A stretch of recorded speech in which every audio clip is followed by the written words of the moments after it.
Terminal de spécialité, correction du problème, extraction de la bauxite. Donc on nous explique que la bauxite est une roche qui provient du village des Baux-de-Provence, qu'elle contient différents oxydes, dont la silice et l'alumine, utilisés pour la fabrication de l'aluminium métallique. Donc. Le procédé de production industrielle de l'alumine le plus utilisé aujourd'hui est le procédé Bayer, mis en œuvre dès 1894 par différentes usines situées dans le sud de la France. Il est basé sur l'attaque de la bauxite par de la soude. Problématique. Pour 1 heure de traitement de bauxite en continu, quelle masse d'hydroxyde de sodium solide faut-il introduire dans le réacteur afin de maintenir la concentration de la soude constante? On a ici le schéma du procédé. Donc on prend la bauxite, on la concasse, on la broie, c'est-à-dire qu'on la réduit en petits morceaux. De là on introduit de l'hydroxyde de sodium avec de l'eau pour obtenir une solution. On chauffe ça et on fait réagir ça avec le minerai, la bauxite concassée, broyée.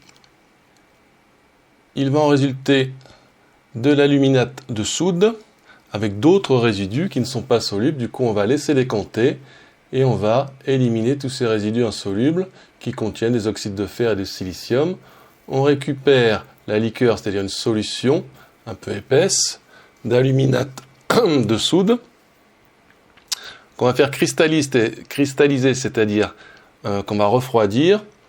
Et comme c'est peu soluble à froid, l'aluminate de soude va cristalliser. On va pouvoir filtrer et séparer l'aluminate de soude de la solution.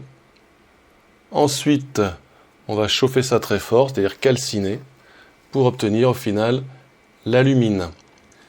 Et pour faire vraiment de l'aluminium, c'est pas encore terminé. Il faut traiter l'alumine pour la réduire en aluminium.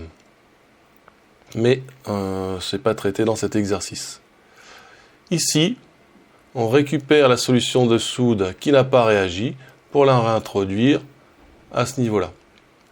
Donc nous avons ici toutes les données techniques et on nous dit que les besoins en soude correspondent à 2 choses. La soude nécessaire à la réaction et la soude perdue dans les bouts. Document 2. Traitement par la solution de soude.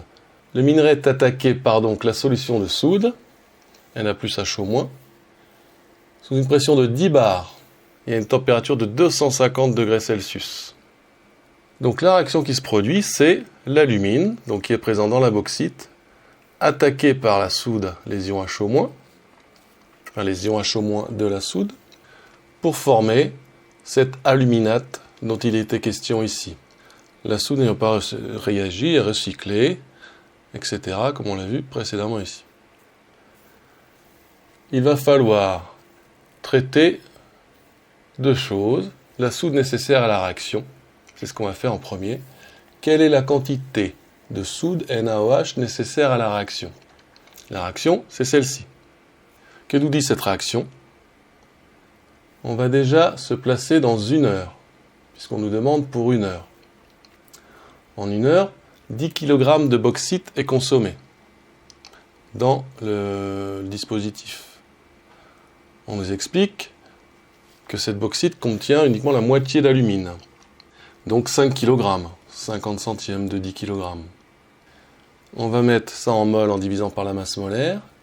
Et donc chaque heure, 49 moles et quelques d'alumine sont traités. L'équation de la réaction nous dit que la quantité d'H- nécessaire à traiter cet aluminium, cette alumine, et la quantité d'alumine sont liées par cette relation d'après l'équation de la réaction. Que voici. NaL2O3 sur 1 égale NH- sur 2, et non pas l'inverse. Donc NH-, 2 fois NaL2O3, 2 fois 49, 98 moles. Voilà la quantité d'H- qu'il faut chaque heure pour traiter 10 kg de bauxite. Alors il faut faire attention que la quantité de soude, c'est NaOH. Il faut savoir que d'après l'équation de dissolution, on a autant de NaOH que de H-. Et ce qu'on nous demande, c'est bien la masse d'NaOH. Donc autant d'NaOH que d'HO-, 98 moles, mais il faut multiplier par la masse molaire de NaOH, parce que c'est ça qu'on introduit. On trouve 3921 grammes, soit 3,921 kg. Donc ça, c'est la moitié du problème. Concernant les pertes de soude dans le dispositif, on se place toujours sur 1 heure. 333 litres de solution étaient utilisés, d'après le débit volumique de la soude.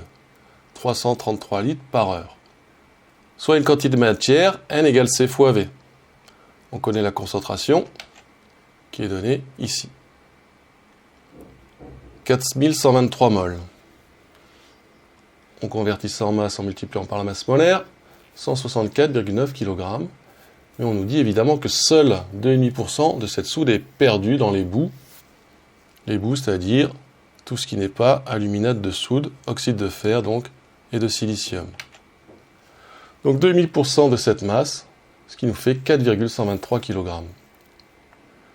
Du coup, on a terminé le problème, c'est la somme de ces deux masses qu'il faut introduire chaque heure dans le dispositif, ce qui nous fait 8,044 kg. Concernant les chiffres significatifs, on n'en conserve que 2, parce que les données les moins précises n'en contiennent que 2, comme par exemple le débit massique ou le pourcentage massique ici. Donc la bonne réponse, 8 kg d'hydroxyde de sodium ajouté chaque heure dans le dispositif.